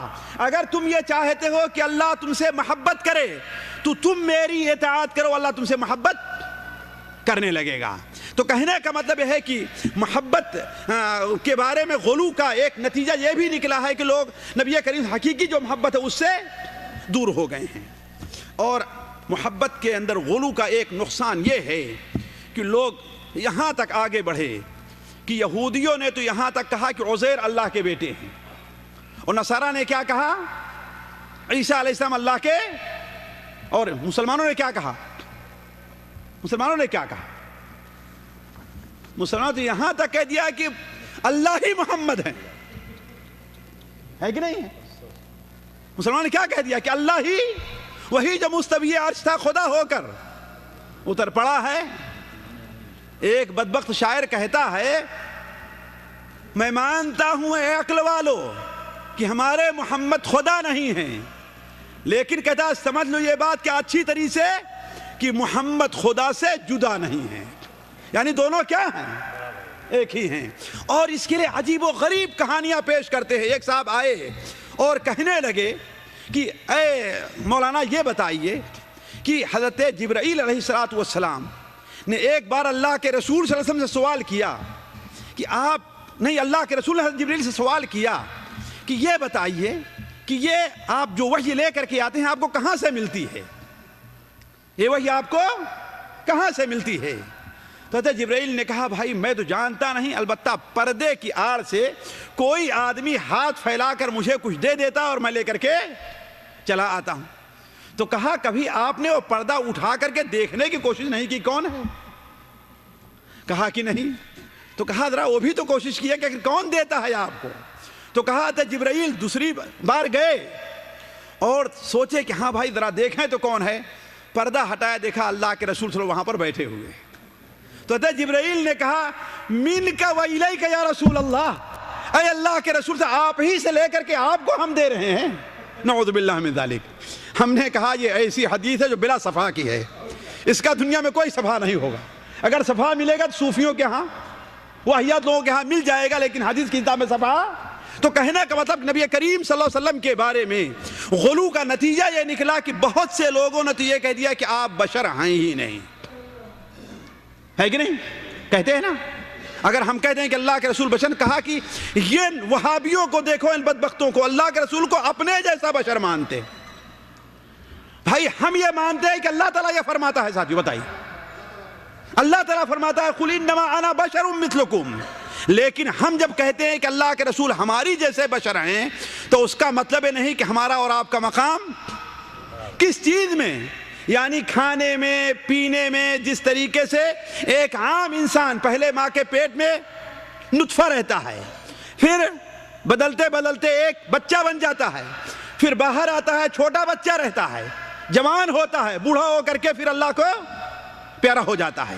ایسے ہی نبی کریم صلی اللہ علیہ وسلم بھی ایک انسان جس طریقے سے کھانے کے لیے, اپنی بھوک مٹانے کے لیے کھانے کا محتاج ہوتا ہے, ایسے اللہ کے رسول سے بھوک مٹانے کے لیے کھانے کے بھی محتاج تھے.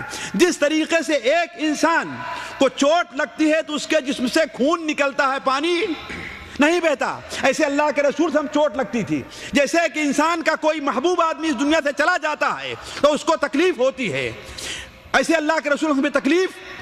اگر انسان کو کوئی اچھی چیز ملتی اسے خوشی ہوتی ہے, اللہ کے رسول کو بھی خوشی.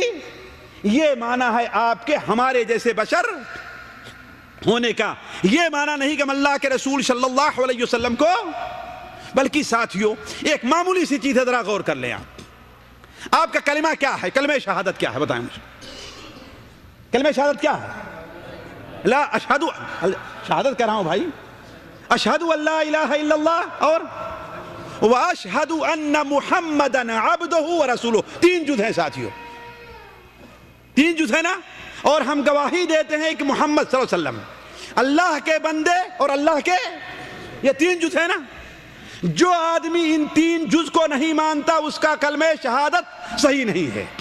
پہلا جز کیا ماننا ہے؟ محمد ماننا ہے صلی اللہ علیہ وسلم. یعنی محمد کیا ہیں؟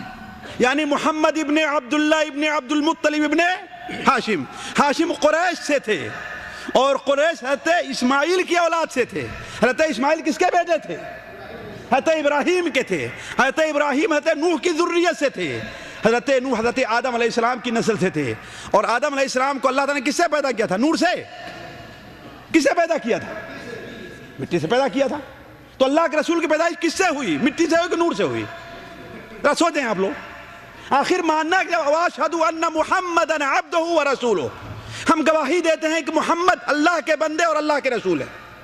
ہے بات صحیح کہ نہیں صحیح ہے؟ تو جو کوئی آدمی محمد کو صلی اللہ علیہ وسلم بشر نہیں مانتا ہے, اس کا کلمہ شہادت پر ایمان صحیح نہیں. دوسری چیز آپ کے اللہ کے بندے ہیں, یعنی ان کے اندر عبودیت پائی جا رہی ہے, بندگی پائی جا رہی, الوہیت اور ربوبیت نہیں پائی جا رہی. اسی لیے اللہ تعالیٰ نے قرآن مجید میں آپ کو سبحان الذی اسریٰ بعبدہ کہا ہے. تو کہنے کا مطلب ہے کہ اگر کوئی آدمی اللہ کے رسول سے بشر نہیں مانتا تو کیا ہے؟ اس کا کلمہ شہادت پر ایمان صحیح نہیں ہے. اور ساتھیوں غلو کا ایک بڑا نقصان یہ ہوا, میں اختصار کے ساتھ کر رہا ہوں, کہ فکری تناقض بڑا پایا جاتا ہے. یعنی ذرا سمجھیں گے اس کو. جو لوگ آپ کے بارے میں غلو کرتے ہیں ان کا کوئی ٹھوس اصول اور قاعدہ نہیں ہوا کرتا ہے. کبھی کبھی وہ قرآن مجید کی آیات کا انکار کر دیں گے, اور کبھی کبھی یہ ہوگا کہ ایک قصے کو لوگ بنیاد بنا لیں گے. حالانکہ کوئی مسئلہ ثابت کرنے کے لیے کیا ہونا چاہیے؟ کیا ہونی چاہیے؟ قرآن اور صحیح حدیث ہیں. میں آپ سے بتاؤں بہت سی ایسی چیزیں لے لیں. مثال کے طور پر نبی کریم صلی اللہ علیہ وسلم کے بارے میں اسی آپ کے سایہ ہونے کا مسئلہ ہے. آپ کے سایہ ہونے کا میں تلاش کرنے لگا تو مجھے 3 یا 4 حدیثیں ایسی ملی کہ اس میں نبی کریم صلی اللہ علیہ وسلم کے سائے کا ذکر موجود ہے مسند احمد وغیرہ میں، لیکن ان تمام حدیثوں کو انہوں نے کنارے کر دیا، کنارے کر دیا۔ اب سایہ نہ ہونے کی دلیل انہیں کہاں ملی ہے؟ کسی حدیث کی کتاب میں نہیں، قرآن مجید کی کسی آیت میں نہیں، بلکہ ابن الجوزی رحمہ اللہ نے وفاء الوفا بے اخبار دار المصطفیٰ میں کہیں لکھ دیا ہے کہ سورج کی یا چراغ کی روشنی یا سورج کی روشنی میں آپ کا سایہ نہیں ہوتا، نعوذ باللہ من ذلک، کہیں اس کا ذکر نہیں۔ تو قرآن حدیث کی باتوں کو چھوڑ دیا، اور بلکہ ایک آدمی ٹیلی فون، یعنی جسے سفید جھوٹ کہتے ہیں، ایک آدمی ٹیلی فون کر کے مجھ سے کہنے لگا کہ یہ بتائیے گنبد خضرا جو ہے اس کا سایہ ہوتا ہے کہ نہیں؟ تو سایہ نہیں ہوتا۔ ہم 3 سال سے یا 8 سال سے مدینہ منورہ ہم نے کبھی اس کا سایہ نہیں دیکھا۔ ہم نے کہا یہ سب سے بڑی جھوٹ ہے۔ آج کل جو لائیو ٹیلی کاسٹ ہو رہا ہے نہیں ہو رہا ہے، واللہ کل آپ صرف 10 منٹ بیٹھ جائیے بس ٹیلی ویژن کے اوپر، آپ کو دیکھ گنبد خضرا کا سایہ آپ کو دکھائی دے دے گا، اس پر سایہ پڑتا ہے اور اس کا سایہ پڑتا ہے۔ بلکہ اگر ابھی میں اپنے موبائل میں دکھاؤں تو وہاں بھی موجود ہوگا کہ اس کے اوپر سایہ پڑا ہوا ہے۔ لیکن ایک آدمی اتنا بڑی جھوٹ بولتا ہے وہاں بیٹھ کر کے کہ میں 8 سال سے ہوں لیکن کبھی گنبد خضرا کا ہم نے سایہ، یعنی اب تک اللہ کے رسول کا سایہ نہیں تھا، کل کہنے لگا مسجد نبوی کا سایہ بھی نہیں ہے۔ ظاہر بات جو لوگ ہندوستان پاکستان میں رہتے ہیں ان کا علم کیا ہے؟ ان کا علم تو یہاں تک ہے کہ یہ سچا واقعہ جھوٹا نہیں ہے کہ ایک شخص اپنے پیر کی کرامت بیان کرنے لگا، کہا کہ ہمارے پیر کی کرامت یہ ہے کہ لندن گئے تو وہ جس دروازے پر دروازہ کھل جایا کرتا تھا، جس دروازے پر پہنچتا دروازہ کھل جاتا۔ اب ظاہر بات پاکستان کے دیہات میں رہنے والے لوگ وہ آٹومیٹک دروازہ جانے کیا؟ کہنے کہ صحیح ہے، کہا ہم نے اپنی آنکھوں سے دیکھا ہے، جہاں سامنے پہنچا دروازہ کھل گیا۔ ہم نے کہا یہ کرامت تو کتے کو بھی مل سکتی ہے کہ نہیں ہے؟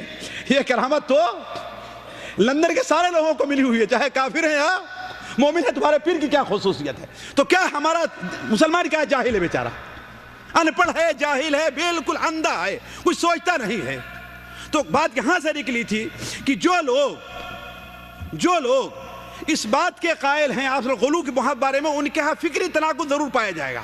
کہاں ایک طرف قرآن مجید کی آیات کا انکار کر دیں گے اور دوسری طرف کسی ضعیف اور موضوع حدیث کو بنیاد بنا لیں گے۔ مثال کے طور پر یہ موضوع حالانکہ میں عام لوگوں کے سامنے نہیں چھیڑتا، لیکن چونکہ ایک علمی بحث آگے سے چھوڑ دے رہا ہوں۔ نبی کریم صلی اللہ علیہ وسلم کو والدین کا مسئلہ ہے، آخر صحیح بخاری شریف میں اور صحیح مسلم شریف میں یہ ہے نا کہ نبی کریم صلی اللہ علیہ وسلم نے اپنی والدہ کی قبر کی زیارت کی اجازت، بلکہ دعا کرنے کی اجازت چاہیے، استغفار کی اجازت چاہیے۔ آپ صلی اللہ علیہ وسلم فتح مکہ یا حجۃ الوداع کے موقع پر جا رہے تھے، آپ زیارت کو نہیں کہ بعض لوگوں نے کہا کہ اس کا مطلب قبر کی زیارت کو دور دراز جایا جا سکتا ہے، یہ نہیں، آپ سفر میں جا رہے تھے، حجۃ الوداع کے موقع پر ضیاء قریب یہ ہے، تو آپ اس مقام پر پہنچے جہاں قبر کی زیارت تھی، تو آپ صلی اللہ علیہ وسلم وہاں پر اللہ تعالیٰ سے دعا کیے کہ اے اللہ تعالیٰ مجھے والدہ کے مغفرت کی اجازت دے دیجئے، تو اللہ نے اجازت نہیں دی۔ حضرت ابو ہریرہ کی روایت ہے کہ نبی کریم صلی اللہ علیہ وسلم جب اس قبر کے پاس گئے تو دیکھا کہ آپ نے خود رویا اور ہمیں بھی رلا دیا اور کہا کہ یہ ابو محمد کی قبر ہے۔ آپ نے کیا فرمایا؟ یہ ابو نہیں، ام محمد کی قبر۔ کس کی قبر ہے؟ یہ ام محمد کی قبر ہے۔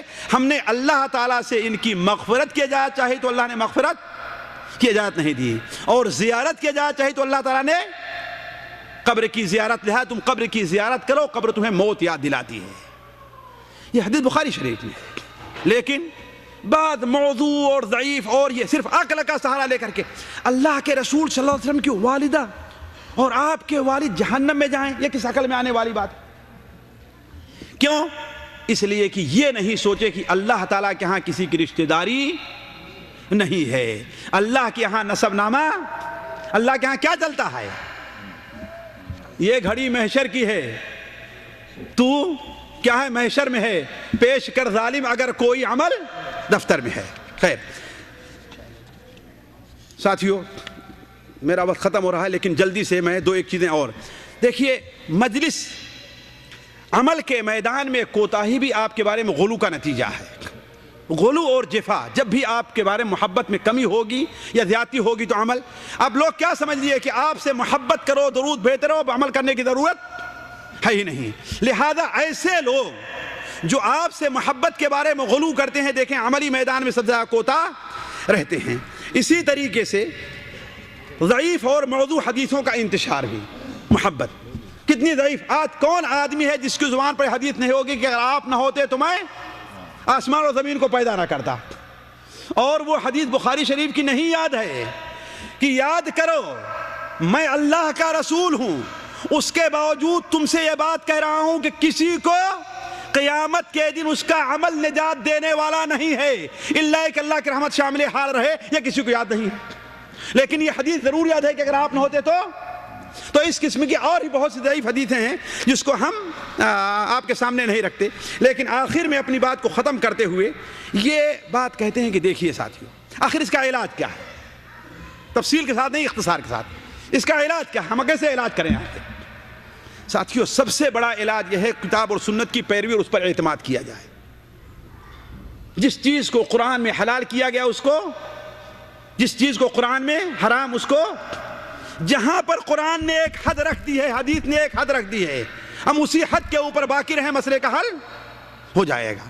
آخر یہ بتائیے ہمیں اللہ کے رسول صلی اللہ علیہ وسلم کے چچا سے محبت نہیں ہے؟ جیسے حضرت عمر رضی اللہ عنہ فرمایا تھا حضرت عباس کے بارے میں کہ اے عباس، اے اللہ کے رسول کے چچا، آپ یہ نہ سمجھو مجھے آپ کا ایمان لے آنا اپنے باپ خطاب کے ایمان لانے سے زیادہ محبوب تھا. کیوں؟ اس لیے کہ میں سمجھتا تھا کہ اللہ کے رسول صلی اللہ علیہ وسلم آپ چاہتے ہیں کہ آپ ایمان لے آ لیں، تو آپ کے چچا سے ہمیں محبت ہے کہ محبت نہیں ہے؟ لیکن چونکہ حدیث میں آ گیا ہے کہ ابو طالب کا انتقال کس پر ہوا ہے؟ حالت کفر پر ہوا ہے. لہذا ہمیں یہاں پر رک جانا، اسے آگے نہیں بڑھنا ہے. ہم یہ چاہتے ہیں کہ نبی کریم صلی اللہ علیہ وسلم کا بڑا اونچا مقام ہو، لیکن ظاہر بات ہے اللہ سے اونچا مقام ہم نہیں. کیوں؟ اس لیے کہ اللہ تعالیٰ کی شان تو یہ ہے ساتھیوں، واللہ سوچیں کم سے کم مجھ جیسے کم علم کی عقل قبول نہیں کرتی ہے. حضرت نوح علیہ السلام اس دنیا میں سب سے پہلے رسول ہیں، اللہ نے انہیں عبداً شکورا کا لقب دیا ہے، لیکن ان کے سامنے ان کا پیارا بیٹا ڈوب رہا ہے. اللہ تعالیٰ سے دعا کریں کہ اللہ تعالیٰ میرے بیٹے کو بچا لے، لیکن اللہ تعالیٰ کیا فرماتا ہے؟ نوح خاموش ہو جاؤ. ہے بات صحیح کہ نہیں؟ حضرت ابراہیم جو اللہ تعالیٰ کے خلیل ہیں، دنیا میں دعا کرتے رہے کس کے لیے؟ حتیٰ کہ قیامت کے دن بھی اللہ کی رحمت سے مایوس نہیں ہوں گے. صحیح بخاری شریف کی روایت ہے، قیامت کے دن اپنے باپ کا ہاتھ پکڑ کر کے اللہ تعالیٰ کے سامنے لے آئیں گے اور کہیں گے اے اللہ تعالیٰ، دنیا میں ہم نے دعا کی تھی کہ وَلَا تُخْزِنِي يَوْمَ يُبْعَثُونَ، قیامت کے دن مجھے رسوا نہ کیجئے گا. اس سے بڑی رسوائی آج اور کیا ہوگی کہ میرا باپ جہنم میں جا رہا ہے. ذرا سوچیں آپ.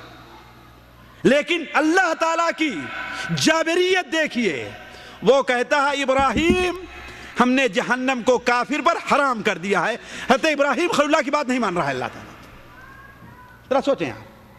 نبی کریم صلی اللہ علیہ وسلم جو اللہ تعالیٰ کے نبی سب سے زیادہ محبوب ہیں، آپ کے سامنے آپ کا وہ چچا جس نے ساری دنیا سے دشمنی مول لی ہے آپ کے لیے، ساری تکلیفیں برداشت کی ہیں آپ کے لیے، پتے کھا کر کے گزارا ہے آپ کے لیے. ہے بات صحیح کہ نہیں صحیح ہے؟ لیکن اللہ کے رسول کی بڑی خواہش رہی، لیکن زبان نہیں ہلوا سکے کہ لا الہ الا اللہ پڑھ لیں.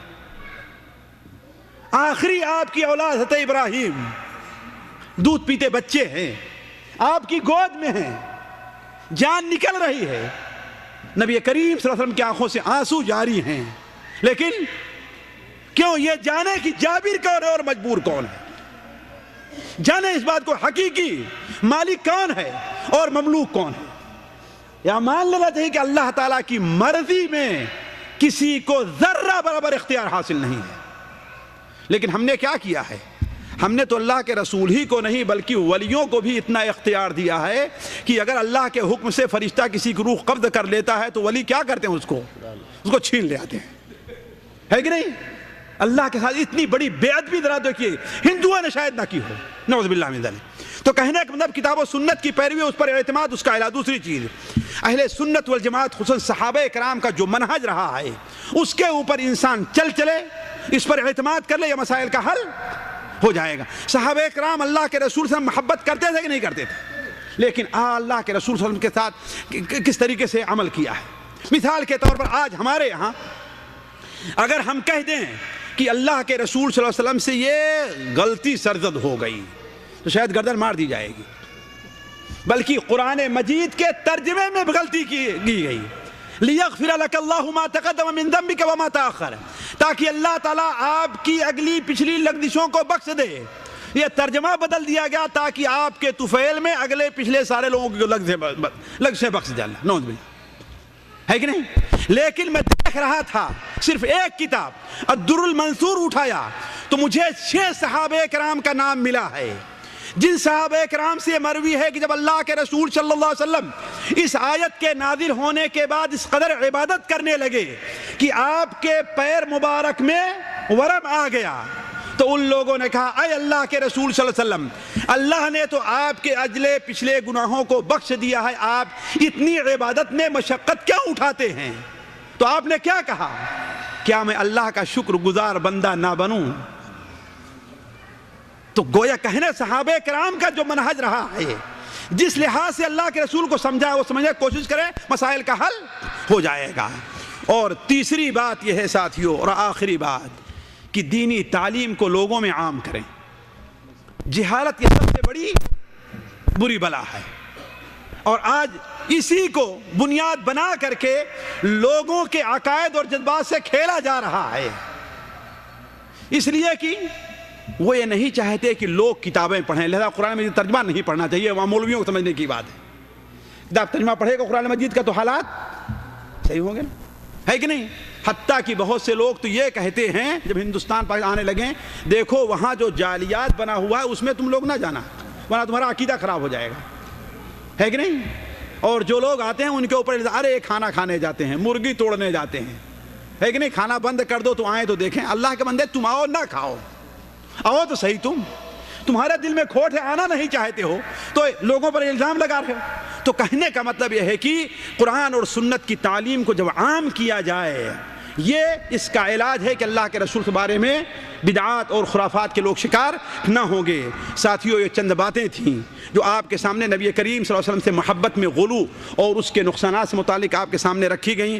اللہ تعالیٰ سے دعا ہے کہ اللہ تعالیٰ ہمیں اور آپ کو راہ اعتدال پر رہنے، اس پر چلنے، اس کی دعوت دینے کی توفیق عطا فرمائے۔ اللہ تعالیٰ ہمارے اور آپ کے دل میں نبی کریم صلی اللہ علیہ وسلم کی صحیح محبت ڈالے، ہمیں آپ کی قول اور فعل میں آپ کی سنتوں کو اپنانے، آپ پر کی اتباع کرنے کی توفیق عطا فرمائے۔ اللہ تعالیٰ ہمارا اور آپ کا یہاں پر جمع ہونا قبول فرمائے، یہاں جمع ہونے کی برکت سے اللہ تعالیٰ ہمارے اور آپ کے گناہوں کو بخش دے۔ ہم میں سے جو لوگ محتاج ہیں اللہ تعالیٰ ان کی محتاجی کو دور فرما دے۔ جن لوگوں نے اس مجلس کے انعقاد کی کوشش کی اللہ تعالیٰ انہیں اس کا اچھا اور بہتر بدلہ عطا فرمائے۔ سبحانک اللہم و بحمدک، اشہد ان لا الہ الا انت، استغفرک و اتوب الیک۔ وما کنت من الشاہدین سے کیا مطلب، اور انا ارسلناک شاہدا وبشرا ونذیرا کا کیا مطلب ہے؟ دیکھیے، جہاں تک سورہ قصص کے اندر وما کنت من الشاہدین کا ہے، شاہد کے معنی وہاں پر حاضر رہنے اور دیکھنے کے ہیں، وہاں پر حاضر رہنے اور دیکھنے کے ہے۔ وما کنت بجانب الغربی اذ قضینا الی موسیٰ الامر، اللہ تعالیٰ نبی کریم صلی اللہ علیہ وسلم بطور احسان کے فرما رہا ہے کہ وہ وقت ہے جہاں نہ آپ موجود تھے، جن باتوں کو نہ آپ دیکھ رہے تھے، آپ کو اس کا کوئی علم نہیں تھا۔ یہ اللہ تبارک و تعالیٰ کا فضل اور مہربانی ہے کہ وہ چیزیں آپ کو اللہ نے بتا دی ہیں، اس لیے کہ شاہد، شاہدہ کا ایک معنی کیا ہوتا ہے؟ حاضر ہونا، دیکھنا۔ ہمارے اردو مشاہدہ، یہ چیز ہمارے مشاہدے میں ہے، یعنی کیا مطلب ہے؟ اس کو ہم نے دیکھا ہے، ہمارے سامنے ہے۔ تو وما کنت من الشاہدین، البتہ شاہد کا ایک معنی گواہ کے بھی ہوتا ہے۔ شاہد کا ایک معنی گواہ، کیوں؟ اس لیے کہ گواہی وہی دیتا ہے جو کسی چیز کو دیکھتا ہے نا؟ عمومی طور پر گواہی وہی دیتا ہے یا کسی چیز کا اتنا یقین ہو جائے یا ایسا علم ہو جائے کہ جس نے دیکھا ہے وہ بیان کرے، جس نے دیکھا ہے وہ بیان کرے، تو اس کی بنیاد پر ہم گواہی دیتے ہیں۔ جیسے امت محمدیہ کی ایک صفت کیا ہے کہ یہ پچھلی قوموں پر گواہ بنے گی، جیسے اللہ تعالیٰ سورہ بقرہ میں وَكَذَلِكَ جَعَلْنَاكُمْ أُمَّةً وَسَطًا لِتَكُونُوا شُهَدَاءَ عَلَى النَّاسِ، تمہیں ہم نے بہترین امت بنایا ہے تاکہ تم لوگوں پر گواہ رہو، لوگوں پر۔ لیکن ظاہر بات ہے ہر لوگوں کو دیکھا تو نہیں ہم نے۔ اس کی تفسیر میں آیا ہے کہ یہ امت ہم اور آپ، اللہ تعالیٰ اگر سیدھے راستے پر ہمیں اللہ تعالیٰ رکھے اور ہر ایک اسی پر وفات ہو، تو ہم دوسرے نبیوں کے لیے ہم گواہ بنیں گے۔ جیسے نوح علیہ السلام کے سامنے جب ان کی قوم حاضر ہوگی تو نوح علیہ السلام کو اللہ تعالیٰ حاضر کرے گا اور ان کی قوم کو بھی۔ اس لیے ساتھیوں قیامت کے دن نبیوں سے بھی سوال ہوگا اور امتیوں سے بھی سوال ہوگا۔ فَلَنَسْأَلَنَّ الَّذِينَ أُرْسِلَ إِلَيْهِمْ وَلَنَسْأَلَنَّ الْمُرْسَلِينَ، ہم ان سے بھی سوال کریں گے جن کی طرف لوگ بھیجے گئے ہیں امتیوں سے، اور جنہیں بھیجا ان سے بھی سوال کریں گے۔ تو حضرت نوح علیہ السلام کی قوم سے جب سوال ہوگا کہ کیا تمہارے پاس اللہ ہمارا کوئی ڈرانے والا آیا تھا، تو وہ لوگ کہیں گے نہیں، کوئی نہیں آیا ہمارے پاس، ہمیں تو کسی نے بتایا ہی نہیں توحید کیا ہوتی ہے، ہمیں کسی نے بتایا ہی نہیں قیامت بھی کوئی چیز قائم ہونے والی ہے۔ تو اللہ تعالیٰ نوح علیہ السلام کو حاضر کرے گا کہ نوح علیہ السلام کہا بھائی تم سوال کرے گا تم نے میرا پیغام نہیں پہنچایا؟ اللہ تعالیٰ فرمائے گا، اللہ تعالیٰ سے نوح فرمائے گا ہاں ہم نے اپنا آپ کا پیغام پہنچا دیا تھا، لیکن قوم تو جھٹلا رہی ہے، تمہارے پاس گواہ کون ہے؟ تو حضرت نوح علیہ السلام فرمائیں گے کہ محمد اور ان کی قوم، اللہم صلی علی محمد، محمد اور ان کی امت گواہ بنے گی، اللہم صلی علی محمد۔ تو جب ہم لوگوں سے سوال کیا جائے گا تو ہم لوگ کیا کہیں گے کہ ہاں نوح علیہ السلام نے اے اللہ تیرا پیغام پہنچایا اور بہت نے خوبی پہنچایا، اچھی طریقے سے پہنچایا۔ اللہ تعالیٰ فرمایا تمہیں اس کا کیا علم ہے؟ تو امتی کہیں گے آپ کے نبی نے ہمیں بتلایا ہے۔ تو بتلانے سے بھی انسان گواہ بنتا ہے۔ تو یا انا ارسلناک، ہم نے آپ کو شاہد گواہی دینے والا، مبشرن خوشخبری سنانے والا، ونذیرا اور ڈرانے والا بھیجا ہے۔ گواہی کیا؟ اسی لیے اللہ کے رسول صلی اللہ علیہ وسلم نے حجۃ الوداع کے موقع پر کیا کہا تھا کہ کیا تم لوگ گواہی دو گے کہ ہم نے اللہ کا پیغام پہنچا دیا ہے؟ تو سارے لوگوں نے کہا کہ ہاں۔ اللہ نے کیا بیان فرمایا؟ اللہم اشہد، اے اللہ تعالیٰ تو گواہی دے، اللہ تو گواہ رہا۔ تو انا ارسلناک شاہدہ، اے اللہ کے رسول صلی اللہ علیہ وسلم، اے اللہ کے رسول، اے ہمارے نبی، ہم نے آپ کو گواہی دینے والا، مبشر اور خوشخبری دینے والا، ڈرانے والا بھیجا ہے۔ لیکن یہ بات ذہن میں رہنا چاہیے کہ گواہی دینے کے لیے دیکھنا ضروری، علم یقین کافی ہے، وقت نہیں ہے، ورنہ اس بات کو میں تفصیل سے آپ کے سامنے رکھتا کہ کس طریقے سے گواہی دینے کے لیے دیکھنا ضروری نہیں ہے۔ سنن ابو داؤد کے اندر ہے ایک صحابی حضرت حنظلہ رضی اللہ تعالی الکاتب کے نام سے مشہور ہے، اللہ کے رسول سے ایک سفر سے واپس آ رہے تھے، آپ صلی اللہ علیہ وسلم نے ایک بدو سے کوئی اونٹ خریدا اور اس معاملہ طے ہوا کہ ہاں بھائی اتنے پر اونٹ لے رہے ہیں، آپ نے کہا چلو مدینہ پہنچ کر کے ہم پیسہ دیں گے، معاملہ طے ہو گیا۔ لیکن صحابہ کرام کو معلوم نہیں تھا کہ اللہ کے رسول اسے اونٹ کا سودا کر لیا ہے۔ اونٹ اچھا لگا، صحابہ کرام سودا کرنے لگے، تو کسی صحابی نے اس قیمت سے زیادہ دی جتنا اللہ کے رسول سے قیمت طے ہوئی تھی، تو وہ بدو تھا، وہ مکر گیا اپنی بات سے، اور اللہ کے رسول صلی اللہ علیہ وسلم پاس جاتا ہے اور کہتا ہے کہ مجھے ابھی پیسہ دیجیے پر میں دوسرے کو دے دیتا ہوں۔ اللہ کے رسول نے کہا ہمارا تمہارا معاملہ طے نہیں ہو گیا تھا؟ کہا کوئی معاملہ طے نہیں ہوا تھا، ہمارے آگے کوئی معاملہ طے نہیں ہوا، اگر آپ اتنا دیتے ہیں تو ٹھیک ہے ورنہ میں دوسرے کو دے دوں گا۔ تو وہاں پر کوئی اور موجود نہیں تھا، ایک صحابی حضرت خزیمہ بن ثابت، حضرت خزیمہ بن ثابت رضی اللہ تعالیٰ عنہ، یہ آتے ہیں اور کہتے ہیں اے اللہ کے رسول میں گواہی دیتا ہوں کہ آپ نے اس سے معاملہ طے کیا ہے، میں گواہی دے رہا ہوں کہ آپ کا معاملہ اس سے طے ہو گیا ہے، حالانکہ موجود نہیں تھے وہاں پر۔ تو آپ نے ان سے پوچھا کہ اے خزیمہ تم تو حاضر نہیں تھے، تم گواہی کیسی دے رہی ہو؟ کہا اے اللہ کے رسول ہمیں یقین ہے کہ آپ جھوٹ نہیں بولیں گے۔ تو آپ نے ان کو یہ صلہ دیا کہ تمام مسلمانوں کی دنیا میں ایک مرد کی گواہی ایک ہی مانی جائے گی، البتہ حضرت حنظلہ کی گواہی دو مانی جائے گی۔ تو کہنے کا مطلب گواہی دینے کے لیے دیکھنا ضروری نہیں ہے، گواہی دینے کے لیے یقینی علم ہونا کافی ہے۔ آپ نے امریکہ کو دیکھا ہے، سب لوگ سوال کر رہے ہیں جتنے لوگ ہیں، دیکھا ہے امریکہ کو، لیکن گواہی دیتے ہیں نہیں کہ امریکہ ایک ملک ہے، گواہی دیتے ہیں نا؟ تو کہنے کا مطلب گواہی دینے کے لیے دینا ضرور۔ اچھا، دوسرا سوال یہ ہے کہ وما هو علی الغیب بضنین، نبی کریم صلی اللہ علیہ وسلم غیب کی بات بتانے میں بخیل نہیں ہے، ٹھیک ہے؟ آخر یہ بتائیے، جنت غیب ہے کہ نہیں غیب ہے؟ جہنم غیب ہے؟ حشر کا میدان غیب ہے کہ نہیں غیب ہے؟ ساری چیزیں غیب ہے نا؟ آیا اللہ تعالیٰ کی ذات اور صفات کے بارے میں جو کچھ غیب ہے کہ نہیں غیب ہے؟ تمام نبیوں کی باتیں اللہ کے رسول نے بتائی، وہ غیب ہے کہ نہیں غیب ہے؟ یعنی غیب کی جو بات اللہ کے رسول کو اللہ کی طرف سے ملتی ہے، اللہ کے رسول اس کے بتانے میں کوئی بخالت ایک ذرے برابر بھی اپنی امت سے چھپاتے نہیں ہیں۔ تبھی تو صحیح بخاری شریف کی حدیث جو ہم نے آپ کے سامنے رکھی تھی کہ حضرت عائشہ رضی اللہ عنہا بیان فرمایا کہ اگر کوئی یہ کہتا ہے کہ محمد صلی اللہ علیہ وسلم نے کوئی چیز چھپا لی ہے تو وہ جھوٹ بول رہا ہے۔ ہم یہ نہیں کہتے کہ اللہ کے رسول غیب نہیں معلوم تھا، نہیں، ہمارا اختلاف ان کے ساتھ یہ ہے کہ غیب کلی جو کہتے ہیں کہ ہر کان ما یکون کا علم آپ کو تھا، ہم اس کا انکار کرتے ہیں۔ البتہ غیب کی جتنی باتیں اللہ تعالیٰ نبی کو بتاتا تھا، نبی صلی اللہ علیہ وسلم وہ دوسروں کو بتایا تو اس میں بخالت سے کام نہیں لیتے تھے۔ بس چلیے۔